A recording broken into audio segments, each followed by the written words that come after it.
আসসালামু আলাইকুম। আজকে যে মান নির্ণয় অঙ্কটা আমি উঠাইছি, এই অঙ্কটা করার আগে ছোট্ট একটা কথা বলে দিই। এই অঙ্কটা কয়েক নিয়মে করা যায়। এখান থেকে বর্গ করে এটা মিলানো যায়, অথবা এটাকে ভাঙায়ে এটার থেকে মান নিয়ে করা যায়। তো আমি এখান থেকে এই মানটা ভাঙায়ে এই মান গ্রহণ করে আমি মানটা করছিলাম। তো একজন হঠাৎ করে নাকি একটা গার্জেন ফোন দিয়ে বললো, আপনার তো এই অঙ্কটা ভুল হয়েছে। আমি বলছি, কেন ভুল কেন?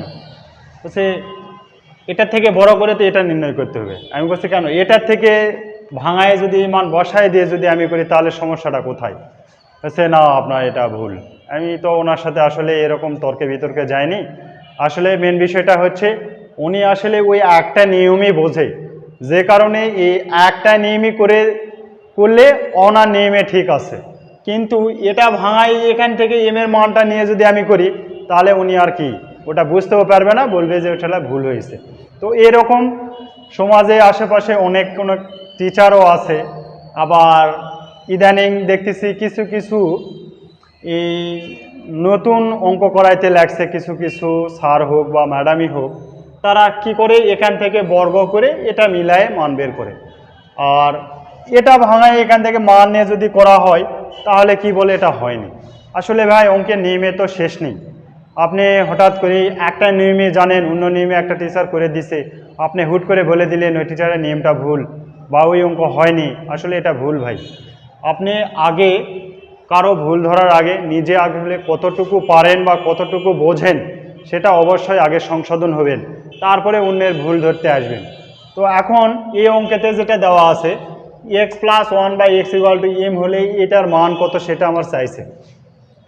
তো নিয়ম ভাই, এখানে দুইটা করলেই হবে, এখানে বর্গ করলে এটা পুষালে হবে, এটা ভাঙায় এখান থেকে মান নিয়ে করলেও হবে। তো আমি এখানে এখানে ভাঙাই, এটা যদি x4কে ভাঙাই, তাহলে এক্স স্কোয়ার তার উপরে হোল স্কোয়ার, আর এখানে এক্স স্কোয়ার তার উপরে হোল স্কোয়ার। তাহলে এ সমান যদি আমরা এক্স স্কোয়ার আর 1/x স্কোয়ার সমান যদি আমরা বি ধরি, তাহলে এখানে কি দাঁড়াচ্ছে? এ স্কোয়ার প্লাস হচ্ছে বি স্কোয়ার। আমাদের মান কিন্তু এটা দাঁড়াচ্ছে। তাহলে এ স্কোয়ার প্লাস বি স্কোয়ারের সূত্রে কি? A plus B whole square minus 2ab।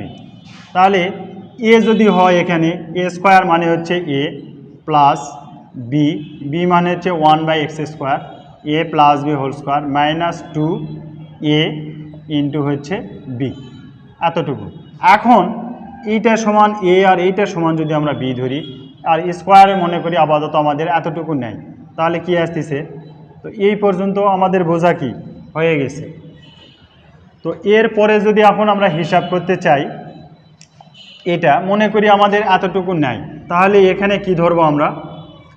A plus B whole square minus 2 into A into হচ্ছে বি। তাহলে এতটুকু পর্যন্ত আমরা কাজ কোনটা করলাম? এই যে এতটুকুর কাজ করছি। এখানে কি আছে? আমাদের স্কোয়ার আছে। এইটার এইটা যদি আমরা কেটে দেই, তাহলে কি থাকবে? -2 থাকবে। তো এখানে এই পর্যন্ত করার পরে আমরা এখানে মান নিব। কোন মানটা নিব? এই যে x প্লাস 1/x এর মান কি আছে? এখানে m আছে। তাহলে এখানে যদি আমরা m নিই, তার উপরে আমরা স্কোয়ার -2, আর এটা এটা কেটে যাবে, তার উপরে কি আছে আমাদের? হোল স্কোয়ার, আর এখানে আছে 2। তাহলে এখানে আমরা এইটা এ আর এইটা বি যদি ধরি আমরা, তাহলে এ মাইনাস বি কি? হোল স্কোয়ারের সূত্র। তাহলে সূত্রে কি? A square minus 2a into B plus B square minus 2। তো এখানে কি আসতেছে? m4 minus 4m square plus 4 minus 2, আর এখানে m4 minus 4m square plus 2। এইটা হবে আমাদের অ্যান্সার। তো আমি এখানে এই নিয়মে এটা করে দিয়েছি। এখন কেউ যদি এখানে বর্গ করে এখান পর্যন্ত এই মান করে দেয়, তাহলে অঙ্ক দুইটাই রাইট আছে। এখন আপনি এই নিয়মটাই জানেন, এই নিয়মটা জানেন না, ওই স্যারের অঙ্ক ভুল।